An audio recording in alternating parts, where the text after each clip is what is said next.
Cinema शौकीन सबका स्वागत करता है। आज हम बात करने वाले हैं द म्यूल के बारे में। ये कहानी है एक रिटायर्ड बूढ़े आदमी की जिसे पैसों की तंगी होती है। तब वो कार्टेल के लिए काम करना शुरू करता है। उसके काम को देखने के बाद कार्टेल वाले भी चौंक जाते हैं। कहानी की शुरुआत होती है और हमारे सामने 2005 का दृश्य आता है। हम एक बड़े से गार्डन को देखते हैं जिसमें कमाल के फूल उगाए जाते हैं। इन फूलों को उगाने का काम करता है ऑल स्टोन। ऑल स्टोन एक रिटायर्ड सिपाही है। उसने कोरियन वॉर में लड़ाई लड़ी थी। वो इन पौधों को उगाने में इतना ज्यादा मशगूल रहता है कि उसे कुछ भी याद नहीं रहता। धीरे धीरे करके उसके सारे अपने लोग उससे दूर हो गए हैं क्योंकि वो किसी को भी वक्त नहीं दे पाता। उसकी पत्नी भी उसे छोड़ गई। मगर इथन की एक बेटी है और उसकी एक पोती भी है जो अभी भी उससे मिलना चाहते हैं, उसके साथ रहना चाहते हैं। इथन को एक दिन लाइफ टाइम अचीवमेंट अवार्ड मिलने वाला होता है। वो इतना ज्यादा एक्साइटमेंट होता है कि इस बात को भूल जाता है कि आज उसकी बेटी की शादी है। उसकी बेटी उसका इंतजार कर रही होती है जिसका नाम है आइरिस। इतना इंतजार करने के बाद भी जब इथन वहाँ पर नहीं आता तब वो गुस्से में अपनी माँ से कहती है कि आप पिताजी के बारे में बिल्कुल सही कहती थी, उन्हें किसी की भी परवाह नहीं है। आज के बाद अब मेरा भी उनसे कोई रिश्ता नहीं है। दूसरी तरफ हम इथन को देखते हैं जो अवार्ड लेने के बाद बहुत खुश है। यहाँ पर कुछ लोग उसके पास आते हैं और बताते हैं कि अब धीरे धीरे धंधा बदलने वाला है, ऑफलाइन दुकानें बंद होने वाली है, सारी चीजें अब ऑनलाइन हो जाएंगी। मगर इथन को ये चीजें पसंद नहीं, वो इन चीजों के बारे में सुनना भी नहीं चाहता। वो चला आता है वापस और फिर से लग जाता है अपने गार्डन में और अपने खूबसूरत घर में। लेकिन जैसे जैसे वक्त बीतता है उसका धंधा मंदा हो जाता है और हमारे सामने आता है 12 साल बाद का दृश्य। अब वक्त है 2017 का। इथन का धंधा पूरी तरीके से चौपट हो गया है। अब उसका पूरा का पूरा बाग भी सूना पड़ा है और घर की हालत भी बहुत ही ज्यादा खराब है क्योंकि उनकी मरम्मत करवाने के लिए इथन के पास बिल्कुल भी पैसे नहीं है। इस बुरे समय में जब उसके पास पैसे नहीं थे तब भी उसने हिम्मत नहीं हारी। अपने बगीचे को बनाए रखने के लिए उसने बैंक से लोन भी लिया जिसे वो चुका नहीं पाया है। अब बैंक वाले चले आते हैं उसके दरवाजे पे। उसने अपने घर को गिरवी रखा था, उससे उसका घर छिन गया है। उसके पास बचा है तो सिर्फ उसकी गाड़ी जिसके अंदर वो अपनी चीजों को डालता है और सीधा पहुंच जाता है अपनी बेटी के घर पे। तब उसकी मुलाकात होती है अपनी नवासी से, यानी कि आइरिस की बेटी से जिसका नाम है जीनी। जीनी अपने नाना को देखने के बाद बहुत ही ज्यादा खुश है। वो उसे बताती है कि वो जल्दी ही ग्रेजुएट होने वाली है। वो यहाँ तक ये भी कहती है इथन को कि अब वो उनके साथ रह सकता है। इन बातों को सुनने के बाद इथन खुश हो जाता है क्योंकि अब उसके पास रहने के लिए कोई घर नहीं है। तभी थोड़ी देर के बाद यहाँ पर उसकी पत्नी मैरी आती है अपनी बेटी आइरिस के साथ। इथन को यहाँ पर देखने के बाद ये दोनों भड़क जाते हैं और मैरी कहती है कि तुम ये क्या कर रहे हो, क्योंकि मैरी ने बाहर ही उसके गाड़ी को देख लिया है कि वो पूरा सामान लेकर के आया है। उसे पता है कि इथन के पास अब रहने के लिए घर भी नहीं है। तब वो चिल्ला करके कहती है कि पिछले इतने सालों में तुम्हें हमारी याद तक नहीं आई। आज जब तुम्हारे पास कोई रहने का ठिकाना नहीं है तब तुम मुंह उठा के हमारे पास चले आए। इन बातों को सुनने के बाद जीनी आगे आती है और कहती है कि नाना जी से आप ऐसे बात नहीं कर सकते। आज मेरी प्री वेडिंग है, मैं चाहती हूँ कि ये हमारे साथ रहे। मगर मैरी उसकी बात सुनने को तैयार नहीं है। वो कहती है कि आदमी हमारे परिवार का हिस्सा नहीं है, अभी के अभी यहाँ से निकल जाओ। इन सारी चीजों को प्री वेडिंग में आए हुए सारे लोग देख रहे हैं और हंस रहे हैं। इथन को सच में बहुत ही ज्यादा चोट पहुंची है मगर वो इन सारी चीजों का खुद जिम्मेदार है। जितनी भी बातें मैरी ने कही है उसे एहसास है कि उसने इन सारी चीजों को किया है। आज से पहले वो कभी भी इनके पास नहीं आया। वो ऐसे ही उदास होकर के आता है अपनी गाड़ी के पास। तभी एक लड़का आता है उसके पास और कहता है कि आपकी हालत तो बहुत खराब लग रही है, मुझे लगता है कि आपको सच में काम की जरूरत है। ये गाड़ी अच्छी खासी चल सकती है, रुकेगी तो नहीं बीच रास्ते में। इथन कहता है कि कभी नहीं, आज तक इस गाड़ी ने मुझे कभी धोखा नहीं दिया, मैं जहाँ चाहूँ इसकी मदद से जा सकता हूँ। इन बातों को सुनने के बाद वो लड़का उसे एक कार्ड देता है और कहता है कि इस पते पे आप चले जाओ, वो आपको कुरियर का काम देंगे। ये कोई साधारण कुरियर नहीं है, अगर आपने उनका काम कर दिया तो वो आपको माला माल कर देंगे। इथन को अभी सच में काम की जरूरत है। वो तुरंत पहुंच जाता है उस एड्रेस पे। वहाँ जाने के बाद वो देखता है कि चारों तरफ लोग भरे पड़े हैं और इन सबके पास हथियार है। वो समझ जाता है कि ये कोई सीधा साधा काम नहीं है। मगर एक बूढ़े आदमी को देखने के बाद बाकी लोग बहुत खुश हैं। उन्हें लग रहा है कि ये आदमी परफेक्ट कैंडिडेट है, इस पे कोई भी शक नहीं करेगा अगर इसकी गाड़ी में हम कुछ भी रखते हैं तो। वो आकर के नियम समझाने लगता है इथन को कि हम तुम्हारी गाड़ी में एक बैग रखेंगे और तुम्हें एक लोकेशन देंगे। तुम्हें सीधा गाड़ी को लेकर के जाना है उस लोकेशन पे। तुम गाड़ी की चाबी अंदर रखोगे और बाहर चले जाओगे। कुछ देर के बाद तुम वापस आओगे तो तुम्हें पैसा मिल जाएगा गाड़ी के अंदर। फिर सीधा ड्राइव करके वापस आओ। मगर कुछ भी हो जाए रास्ते में तुम्हें बैग्स को नहीं खोलना है, जिन बैग्स को हम तुम्हारी गाड़ी के अंदर रखेंगे। इतना कहने के बाद वो उसे एक फोन देता है। कहता है कि हर एक डिलीवरी के बाद फोन को तोड़ देना होगा। इथन मान जाता है। अभी उसको सच में काम की जरूरत है। वो कोई भी काम करने को तैयार है क्योंकि आज उसके आत्मसम्मान को ठेस पहुंचा है। वो लोग बैग को रखते हैं गाड़ी के अंदर और इथन ड्राइव करना शुरू कर देता है। कुछ घंटे ड्राइव करने के बाद वो पहुंच जाता है लोकेशन पे। जैसा उन लोगों ने बताया था वैसा ही करता है। चाबी को छोड़ के चला जाता है। कुछ देर के बाद वो जैसे ही गाड़ी के अंदर आता है देखता है कि बैग गायब है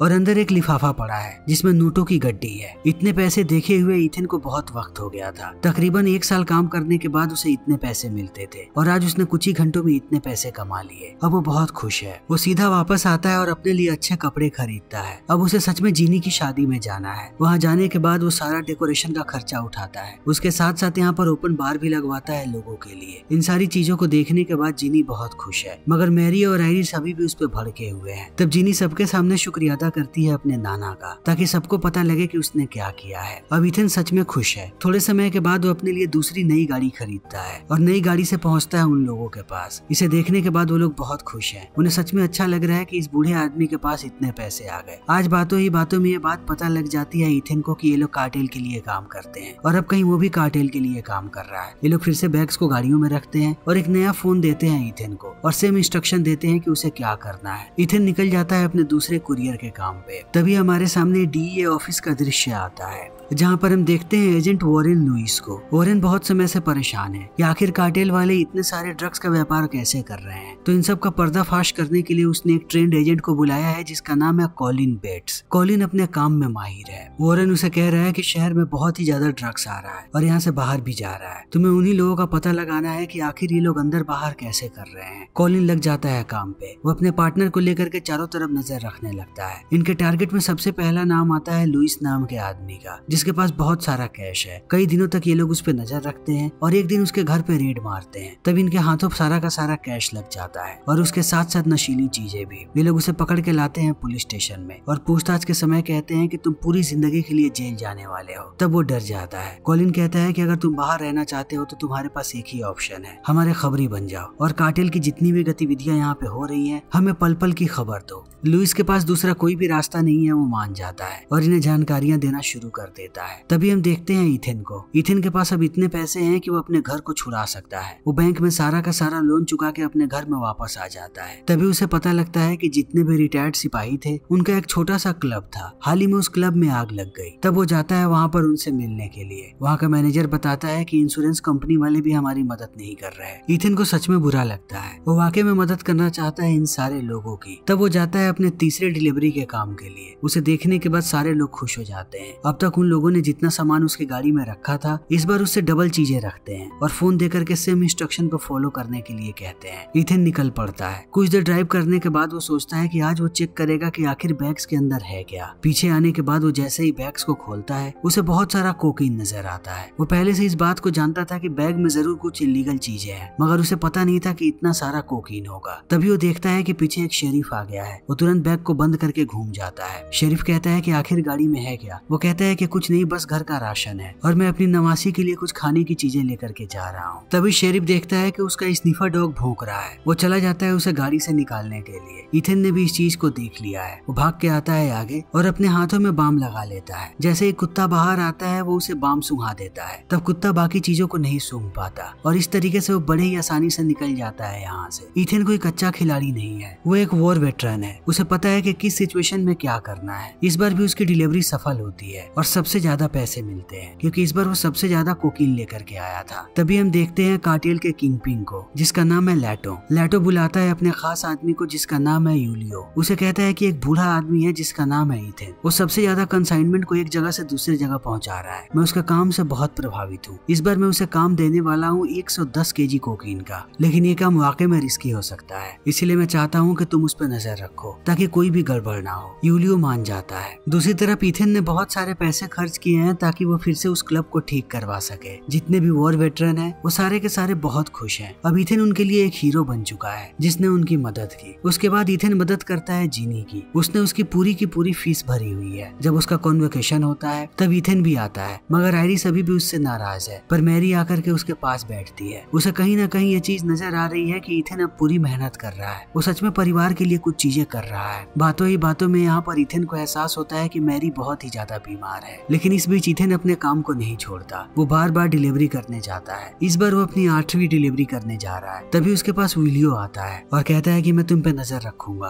तुम्हारी गाड़ी का हर वक्त पीछा करूंगा। नियम यही है कि जैसे ही तुम सामान लेकर के निकलोगे तुम्हें कहीं भी अपनी गाड़ी को नहीं रोकना है। अब ये लोग चलना शुरू कर देते हैं, मगर रास्ते में इथन की नजर पड़ती है एक फैमिली पे जिनकी गाड़ी खराब हो गई है। तब वो गाड़ी रोक कर मदद करने चला जाता है। यूलियो को ये बात बिल्कुल भी पसंद नहीं आती, मगर इथन उसकी बात नहीं सुनने वाला। उनकी मदद करने के बाद वो दोबारा पहुंच जाता है लोकेशन पे। यूलियो तुरंत इस बारे में बताता है लेटो को कि नियमों को तोड़ा है इस आदमी ने। लेटो कहता है कि यही चीज इस आदमी को खास बनाती है, इसे अपने तरीके से काम करने दो। अब तक जितनी डिलीवरी इसने की है कोई और बिल्कुल भी नहीं कर सकता। दूसरी तरफ लुइस एक डायरी ला करके देता है कॉलिन को, जिसमें सारे रूट के बारे में लिखा है। जब ये लोग डायरी को खंगालते हैं, इन्हें एक नाम मिलता है जो नाम है एल टाटा। कार्टेल वालों ने यही नाम दिया है इथेन को। सारी चीजों को देख करके इन्हें पता लगता है कि यह आदमी हर बार 100 केजी से ज्यादा कोकीन लेकर के जाता है, यानी इनका प्राइम टारगेट यही है। कॉलिन तुरंत डायरी को लेकर के पहुंचता है वॉरेन के पास और उसे बताता है कि पता नहीं आदमी कौन है, हमें बस इतना पता है कि काले रंग की ट्रक है इसके पास, हमें किसी भी हालत में इसे पकड़ना है। दूसरी तरफ इथेन अपने काम पे लगा हुआ है हमेशा की तरह। वो अपनी 9th डिलीवरी लेकर के पहुंच जाता है लोकेशन पे। तब कार्टेल वाले उसे बताते हैं कि उसने रिकॉर्ड बना दिया है। इस बार वो 230 केजी माल लेके आया है। इतना माल आज से पहले कोई एक बार में लेकर के नहीं आया। वो बताते हैं कि लैटो तुम्हारे काम से बहुत ही ज्यादा खुश है, वो तुमसे मिलना चाहता है। इथेन पहुंच जाता है लैटो के घर पे। लैटो ने एक शानदार पार्टी दी है, वो सबसे मिलवाता है इथेन को। इथेन भी बहुत खुश है। यूलियो और बाकी लोग भी तारीफ करते हैं इथेन की। ये सब आपस में हंसी मजाक भी करने लगे हैं। इन्हें देख करके ऐसा लग रहा है कि ये बहुत ही पुराने दोस्त हैं। मगर जैसे जैसे समय बीतता है, लैटो के ही लोग उसे मार गिराते हैं क्योंकि लैटो कमजोर पड़ रहा था और अब इनका नया बॉस बना है गुस्तावो। दूसरी तरफ डीए वाले भड़के हुए हैं। एक के बाद एक मीटिंग हो रही है। सारे लोग प्रेशर बना रहे हैं कॉलिन पे। वो कह रहे हैं कि किसी भी कीमत पे एल टाटा को पकड़ो। तुम्हारे पास खबरी है, तुम्हारे पास रूट है, तुम्हारे पास नाम भी है, मगर अभी तक तुमने उस आदमी को नहीं पकड़ा। वो खुलेआम चीजों को लेकर के आ रहा है हमारे शहर में। तब कॉलिन भी काम पे लग जाता है कि अब उसे किसी भी कीमत पे एल टाटा को पकड़ना है। गुस्तावो बुलाता है यूलियो को। उसे कहता है कि अब नियम बदल चुके हैं, अब कहीं भी किसी भी तरीके की चीजों पे हल्का हाथ नहीं रखा जाएगा। जो तुम्हारा म्यूल है इथेन, उसे जाकर के नए नियम समझा दो। अगले दिन इथेन जैसे ही अपने घर से बाहर आता है, कार्टेल वाले उसे घेर लेते हैं और कहते हैं कि हमारे साथ चलो। वो अब इथेन को लेकर के जाते हैं बीच जंगल में और उसे बताते हैं कि अब मालिक बदल चुका है। पहले तुमने डिलीवरी में कई बार देरी भी की है और रास्ते में तुमने अपनी गाड़ी को भी रोका है, मगर अब तुम ऐसा नहीं कर सकते। इतना कहने के बाद वो अपनी गाड़ी की डिक्की को खोलते हैं और एक लाश दिखाते हैं। कहते हैं कि इसने भी नियमों का उल्लंघन किया था, तब इसे मार दिया गया। अगर तुमसे कोई भी गलती हुई तो अगली लाश तुम्हारी मिलेगी डिक्की में। इथेन डर जाता है। दूसरी तरफ कॉलिन पहुंचता है वॉरेन के पास। उसे बताता है कि हमारे पास कुछ नई चीजें आई हैं, जिसके मुताबिक हमें पता लगा है कि वो ट्रक कहाँ से गुजरती है। हम उस रोड पर नजर रखने जा रहे हैं। थोड़ी देर के बाद उन्हें गाड़ी नजर भी आ जाती है। कई घंटों वो लोग पीछा करते हैं, मगर जैसे ही गाड़ी को पकड़ते हैं, हमें पता लगता है कि इसके अंदर इथेन नहीं बल्कि कोई और है। कॉलिन को उस आदमी को छोड़ना पड़ता है। तभी अगले दिन फिर से उसके पास लुइस कॉल करता है और बताता है कि एक बार फिर से म्यूल एक डिलीवरी देने जा रहा है और कौन से होटल पर वो रुकेगा मुझे ये बात पता है।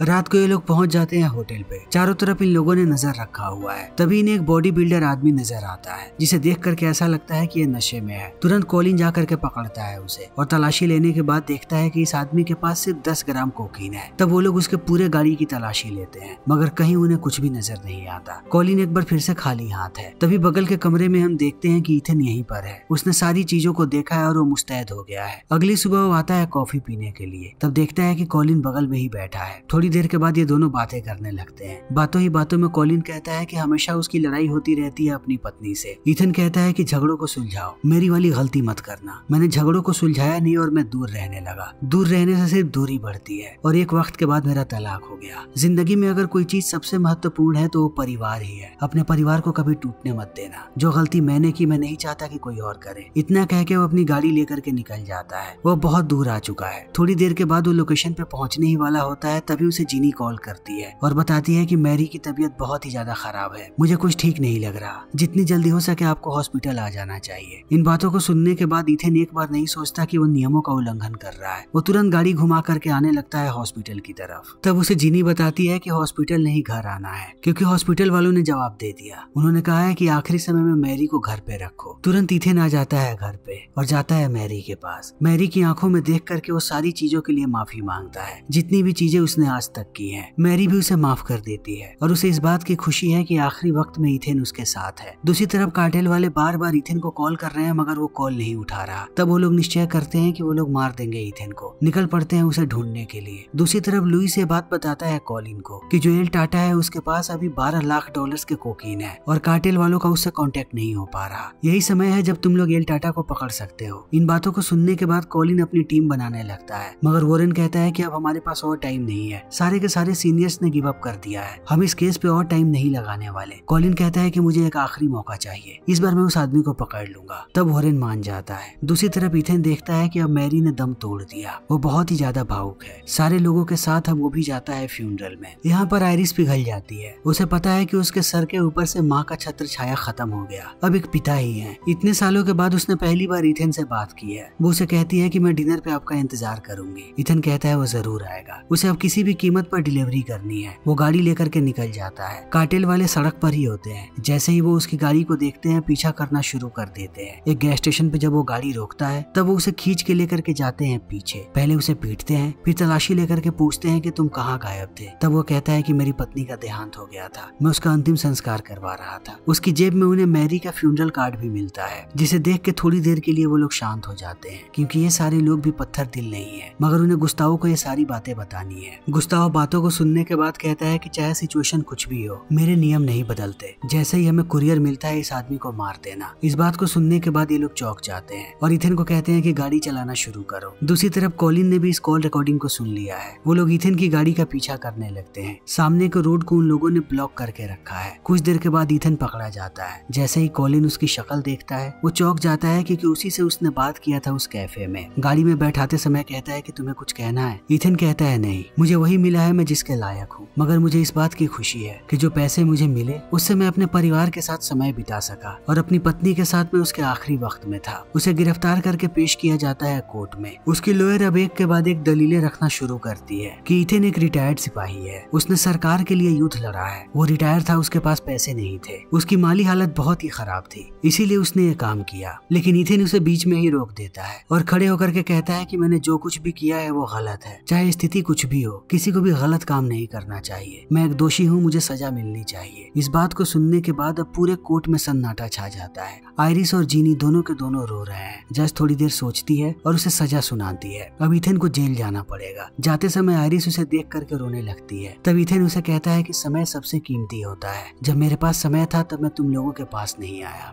और अब चाहे मैं कुछ भी कर लूं मैं तुम लोगों के साथ समय नहीं बिता पाऊंगा। इतना कह के वो जेल चला जाता है। उसकी उम्र अभी 90 साल है। जेल में भी वो गार्डनिंग करता है और धीरे धीरे जैसे जैसे उसकी उम्र बढ़ती है अगले 2 साल में उसकी मृत्यु हो जाती है। दोस्तों, ये फिल्म एक सच्ची घटना पर आधारित है। अगर आपको हमारी ये वीडियो पसंद आई हो तो इसे लाइक करें, शेयर करें और चैनल को सब्सक्राइब करें। Thank you.